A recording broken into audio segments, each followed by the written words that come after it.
Les experts publics, privés de la société civile et du monde scientifique ont participé à la journée d'échange sur l'enrichissement du rapport des acteurs du marché des crédits carbone en République démocratique du Congo et à la répartition des revenus des ventes et des prix des crédits carbone dans les provinces du Nord Kivu, de Mai-Ndombe, de Kinshasa, organisé le mardi 14 avril 2026 par le Centre national d'appui au développement et à la participation populaire SENADEP dans le cadre de l'Observatoire des marchés du crédit carbone en RDC. La directrice générale du SENADEP, Maître Gabriel Perrault, qui a présenté ses rapports, a indiqué qu'à l'issue de l'enquête, les rapports a produit une véritable identification des projets carbone implémentés et aussi donné des indications claires sur les différents acteurs publics et privés, les sites d'exploitation et les dimensions de leurs concessions. Ces rapports de 62 pages a permis aux enquêteurs d'avoir des informations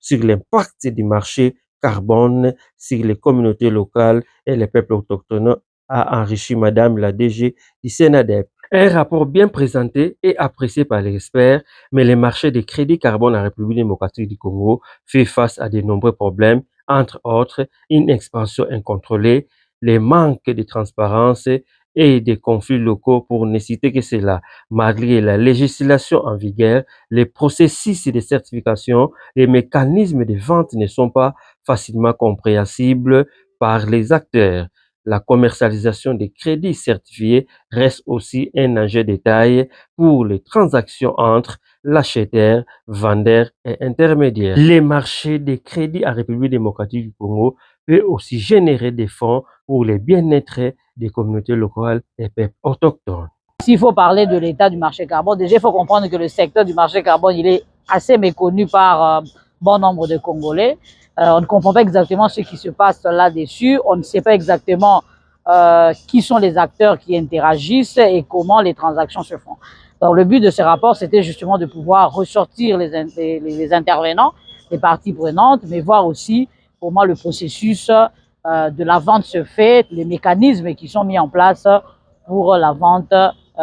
du crédit carbone. Aujourd'hui, la RDC, avec sa grande forêt, couvre au moins 60% du bassin du Congo, mais aussi a la possibilité de séquestrer au moins 40 gigatonnes de crédit carbone, ce qui est tout à fait énorme. Et avec cette potentialité, la RDC attire pratiquement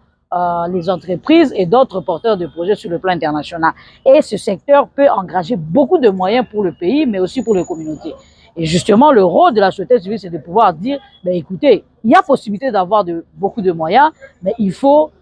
assainir le secteur, il faut que le secteur soit transparent, mais aussi il faut que les choses soient, les cadres légaux, les cadres institutionnels soient bien mis en place pour permettre à ce qu'il y ait des retombées à tous les niveaux, au niveau le plus élevé de l'État, mais aussi au niveau des communautés qui habitent justement dans ces concessions qui servent à la conservation. Rappelons que la République démocratique du Congo a des atouts majeurs grâce à ses potentialités dans la séquestration et la réduction des émissions de gaz à effet de serre. Son massif forestier est estimé à 145 millions d'hectares et séquestrer un stock de carbone évalué à 40 gigatonnes, équivalent à 140 millions d'émissions potentielles de CO2. Les rapports a formulé quelques recommandations au gouvernement congolais, aux entreprises, aux partenaires internationaux et à la société civile pour la mise en place d'un processus de transparence et de révabilité dans ces secteurs. Signalons que